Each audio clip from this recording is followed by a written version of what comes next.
Right now, fused into the base of your spine, there is a tiny leftover tail, and scientists can point to the exact broken gene that took the rest of it away from you about 25 million years ago. I'm Otto, and today we're digging into one of the strangest edits evolution ever made to our bodies. Let's start with what you're sitting on. That little triangle of bone below your lower back is called the coccyx, and it's made of 3 to 5 tiny vertebrae fused together. Every single one of them used to be part of a working tail, and even now it's not just spare parts. Muscles that support your pelvic floor and help you sit upright still anchor onto it, so your tailbone quietly does a job every single day, even though the tail it belonged to is long gone. It sits alongside other leftovers of our evolutionary past, things like wisdom teeth, the tiny muscles that used to move our ears, or the goosebumps you get when you're cold, all reminders that a body is history you can touch. The tail itself starts and ends surprisingly fast. If you look at an early human embryo around 5 or 6 weeks old, it actually grows a small tail, dozens of vertebrae long, complete with its own muscle and nerve supply, sticking out well past the developing legs. For about a week, every human on Earth briefly has a tail longer, relative to body size, than an adult monkey's. Then, almost always, specialized cells trigger a process that reabsorbs it from the tip inward, and by around week 8, it's gone, leaving just that fused stub behind. So in a very real sense, you grew a tail before you grew fingers. And then evolution quietly took it back. Here's the part that surprised even the researchers who found it. In 2021, a team led by geneticist Bo Xia at NYU Langone, working with evolutionary biologist Itai Yanai, went looking for the actual mutation responsible. They compared the genomes of tailed monkeys with tailless apes, humans included, and zeroed in on a gene called TBXT, sometimes known as brachyury, which helps direct how the tail forms in a developing embryo. Buried inside that gene, they found a small chunk of repetitive DNA called an ALU element, which had inserted itself millions of years ago in the ancestor we share with chimps and gorillas. That insertion messes with how the gene gets spliced, and it results in a shorter version of the TBXT protein. To test whether this one change could really do it, the team engineered mice with the same mutation. Those mice were born with shortened tails, or in some cases, no tail at all. One tiny hitchhiking piece of DNA, and an entire body part disappears. Interestingly, our ancestors weren't the only primates to figure this out. The Barbary macaque, a monkey living in North Africa today, also has little more than a stub for a tail.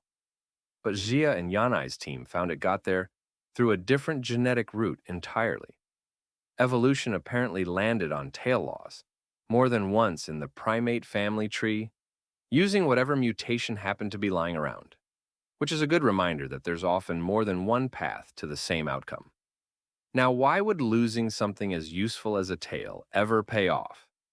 For most primates, a tail is a genuinely great tool. Monkeys use theirs for balance while running along branches, and some, like spider monkeys, even use a prehensile tail as a fifth limb, strong enough to hang their whole body weight from a tree. So tail loss isn't automatically an upgrade. Researchers studying great ape locomotion, including work summarized by Yanai and Xia's own paper, point to a shift in how the ape lineage started moving through trees around this time. Instead of running along the tops of branches like a monkey, apes evolved to swing beneath them, hand over hand, a style of movement called brachiation. Without a tail, an ape hanging from a branch has less weight swinging behind it and a more stable center of mass under its arms.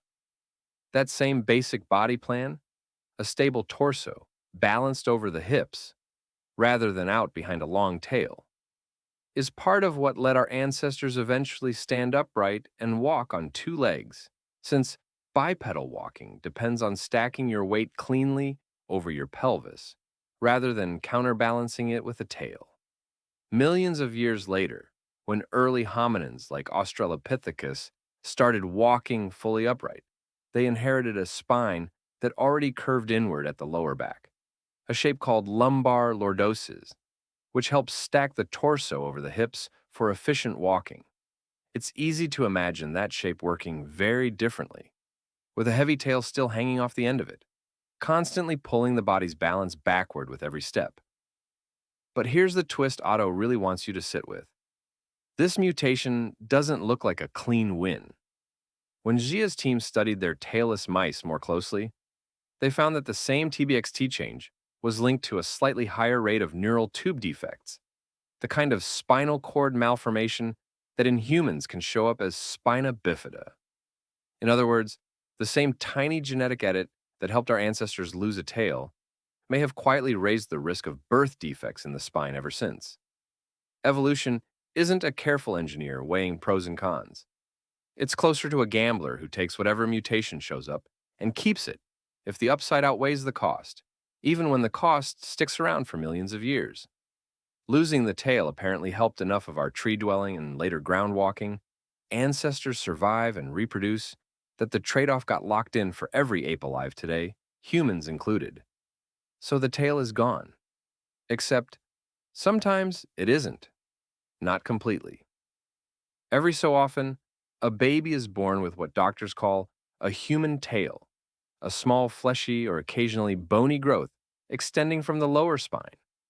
A widely cited review by physicians Dao and Netsky in the journal Neurosurgery back in 1984 studied dozens of documented cases and split them into two categories. A true tail is made mostly of skin, fat, blood vessels, and muscle, can sometimes even move using tiny attached muscles, and is not connected to the spinal canal, which is why surgeons can usually remove it safely with no lasting effect. A pseudotail looks similar from the outside, but is often tied to an underlying spinal problem, like a fatty tumor or a form of spina bifida. So, it needs a much closer medical workup.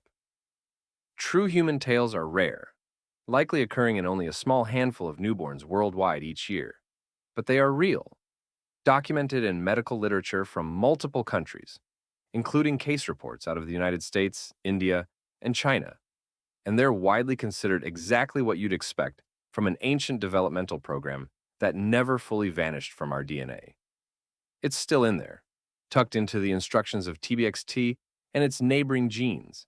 It just usually gets switched off a few weeks after conception, the same way it has been switched off in every one of your ancestors going back roughly 25 million years. Put it all together and you get a genuinely strange evolutionary story. 25 million years ago, give or take, in the ancestor of every ape alive today, a stray piece of repetitive DNA landed inside a gene that builds tails, and it stuck around because the body plan it created, tailless, stable, better suited to swinging and eventually walking upright, worked well enough to spread through the whole lineage, spina bifida risk and all. Every one of us still carries the receipt for that trade, fused into a few small bones at the base of the spine, and once in a great while, in a body that didn't quite finish reabsorbing its embryonic tail, we get a living reminder of what we used to have. I love these stories because they show that your body isn't a finished design. It's a pile of old compromises that happen to work well enough to keep going. Most of what I told you today traces back to Boschia and Italianai's 2021 tail loss study out of NYU, plus a 1984 medical review by Dao and Netsky on documented human tail cases, and I've dropped links to both in the description if you want to read the original research yourself. If you want more of that, more weird, well-sourced dives into how ancient bodies became the ones we're walking around in today, subscribe to Otto's Idle Curiosity, because there is a lot more buried in our DNA than a tailbone.